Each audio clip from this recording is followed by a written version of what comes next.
untuk UMPTKIN udah dibuka. Kira-kira seperti apa prosesnya, terus timelinenya itu kapan? Nah, daripada kalian bingung, langsung aja yuk kita bahas di video kali ini.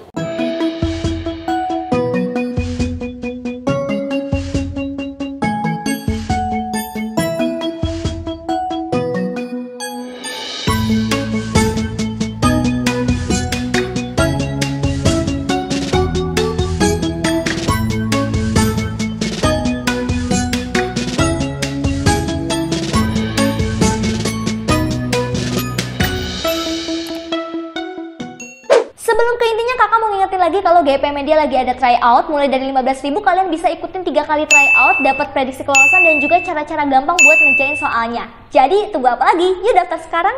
Hai semuanya, balik lagi di GP Media Channel. Siapa yang udah nungguin informasi seputar UMPTKIN? Nah, buat kalian yang pengen banget nih masuk ke perguruan tinggi keislaman negeri di Indonesia, kalian bisa ikutin jalur UM. UM ini adalah ujian mandiri alias seleksi mandiri untuk masuk ke PTKIN. Nah, kalau sebelumnya kan ada SPAN PTKIN. SPAN PTKIN itu mirip sama SNMPTN lewat jalur raport ya. Kalau ini lewat jalur tesnya gitu. Jadi buat teman-teman yang mau, langsung aja kalian bisa ke websitenya nih, umstrip.ptkin.ac.id. Halaman utamanya kayak begini ya kan. Kalian bisa langsung klik informasi, nanti ini udah ada nih ketentuannya ya.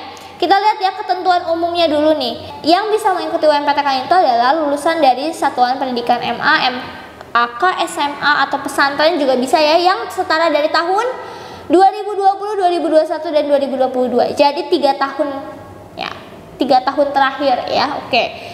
Terus untuk yang udah lewat 2020-2021 itu harus pakai ijazah, tapi yang 2022 kalau belum ada ijazah kalian bisa pakai SKL, surat keterangan lulus ya dari sekolah kalian, dan harus ada pas foto kalian.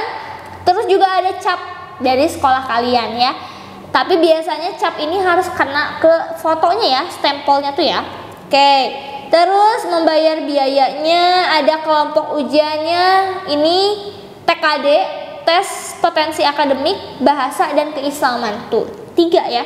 Terus ada IPA, tes kemampuan IPA dan tes kemampuan IPS. Jadi kalau misalkan kalian masuk di kelompok ujian IPA berarti TKD sama tes kemampuan IPA gitu. Kalau IPS berarti TKD sama tes kemampuan IPS gitu ya. Ada 2 ya. Nah, terus untuk program studinya kalau teman-teman cek di sini, kelompok ujian peserta akan ditentukan berdasarkan pilihan prodi. Apabila peserta memilih prodi IPA di semua pilihan, maka kelompok ujiannya itu IPA.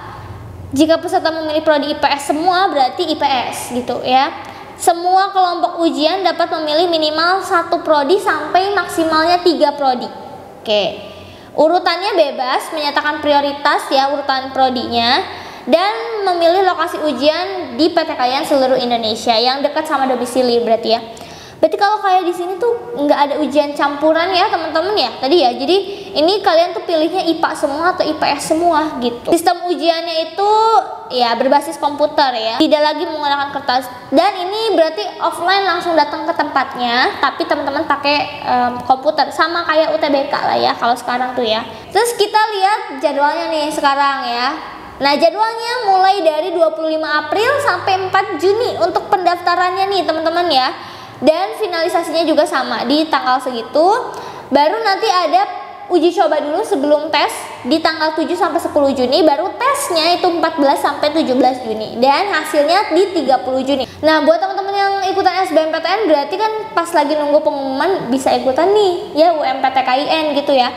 Kan kalau ujian UTBK itu kan gelombang 2-nya tuh terakhir kalau nggak salah tanggal 3 Juni ya kan. Tanggal 3 Juni terus pengumumannya 23 Juni. Nah, ini ujiannya nih di tanggal 14 sampai 17. Jadi di sela-sela itu kalian kalau misalkan mau ikutan ini ya boleh nih gitu ya. Ujiannya nggak bentrok sama UTBK soalnya kan. Terus pengumumannya tanggal 30 gitu. Ya bisa jadi buat alternatif kalian kalau mau gitu ya. Oke, terus kita lihat apa nih bawahnya. Oh ya, nanti ada tercantum dalam kartu tes pesertanya. Oke, next kita lihat biayanya. Biayanya itu sebesar 200.000. Dan ini belum termasuk biaya tambahan jika menggunakan virtual account. Oke.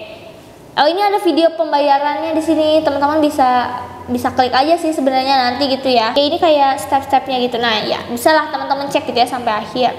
Banknya apa aja? Di sini udah ada Bank BNI. Kalau banknya nggak tercantum di sini berarti nggak bisa lewat bank itu, gitu aja ya. Nah, sekarang kita ke alur pendaftaran coba ya. Alur pendaftarannya teman-teman ngisi biodata di umptkin.ac.id gitu ya, di sini ya. Terus melakukan pembayaran di bank BNI atau selain BNI itu adanya di mana nih? Coba kita lihat ya. BNI ini bisa semuanya, bisa ATM, bisa SMS banking dan lain-lain, atau virtual account BNI katanya gitu. Jadi ini khusus BNI sih kayaknya ya, nggak bisa yang lain ternyata ya. Nanti kalian dapat bukti bayarnya, terus nanti kalian selesaikan pendaftaran sampai ada cetak kartu ujiannya dan mengikuti ujian di lokasi PTKIN yang telah dipilih. Oke, udah gitu ya. Dah, itu dia pendaftarannya. Jadi kalau teman-teman mau nih, nanti udah sampai tanggal 4 Juni pendaftarannya tadi ya. Oke, sekarang kita coba lihat ya PTKIN-nya tuh apa aja kalau teman-teman yang belum tahu. Oke, jadi dia dibagi jadi 6 zona. Kita lihat zona 1. Kayaknya ini per wilayah gitu ya. Ya, teman-teman bisa cek tuh, banyak banget kan di sini ya. Oke, kalau ini kayaknya yang di bagian Sumatera ya, zona 1 nih. Zona 2 dia udah mulai Palembang, Lampung, udah mulai agak ke sini ya, agak ke tengah kayak Bengkulu ya. Terus mungkin zona 3 kayaknya udah di Jawa Barat kayaknya. Ya, betul, Jakarta ya. Ini udah mulai Jakarta, Bandung ya kan. Ini zona 3 nih, Banten, Cirebon dan lain-lain. Zona 4 kemungkinan ke Jawa Tengah atau Jawa Timur ya. Ya, Jogja, Semarang tuh. Oke, jadi ini ngikutin wilayah provinsinya. Zona 5 mungkin udah ke Kalimantan, Sulawesi. Oke, Surabaya masih masuk sini ya, timur ya berarti ya. Mataram, oke. Madura dan lain-lain. Baru zona 6 apa nih? Oke. Jadi zona 6 ini mulai dari Makassar. Oke, sampai ke Ambon ya. Oke, itu ya teman-temannya. Jadi ini ada banyak banget. Kalian coba cek aja di sini untuk daftar PTKIN-nya ya. Dan kita lihat prodinya coba. Oke, di sini teman-teman bisa langsung klik aja. Misalnya UIN Medan ya, Sumatera Utara Medan. Nah, ini langsung kelihatan. Ini ada IPA, ada IPS-nya, ada kuotanya, tapi kita nggak bisa lihat peminatnya berapa ya. Itu ya. Nah, ini teman-teman bisa cek. Wah, lengkap banget. Berarti setiap ini udah ada di sini gitu ya. Tinggal teman-teman klik aja. Nah, tadi untuk pemilihan program studinya itu minimal 1, maksimalnya 3 prodi ya. Tapi untuk PTKIN-nya bisa ini nggak ya? Bisa lebih dari 1 PTKIN nggak ya? Di sini nggak ada sih, coba kita cek dulu. Di sini sebenarnya nggak ada ketentuan untuk PTKIN-nya ya teman-teman ya. Tapi waktu span PTKIN kemarin itu kalau nggak salah maksimal itu 2 PTKIN ya, dan prodinya itu ya maksimal 3 gitu. Mungkin ini bisa jadi sama ya. Kalian bisa pilih dari 2 PTKIN, atau ya kalau misalkan di sini ternyata harus 1 ya berarti PTKIN-nya 1 tapi program studinya bisa 3 maksimal gitu kali ya. Oke, nanti mungkin kalau ada frequently question-nya nanti bisa dibahas sama UMPTKIN-nya langsung ya. Atau teman-teman kalau misalkan mau cari tahu ya teman-teman bisa kontak aja di sini ya. Untuk CP-nya kan biasanya ada ya tadi di bawah sebenarnya. Nah, ini ada help desk ya, bisa via WA lagi ya. Oke, jadi bisa ditanyain aja.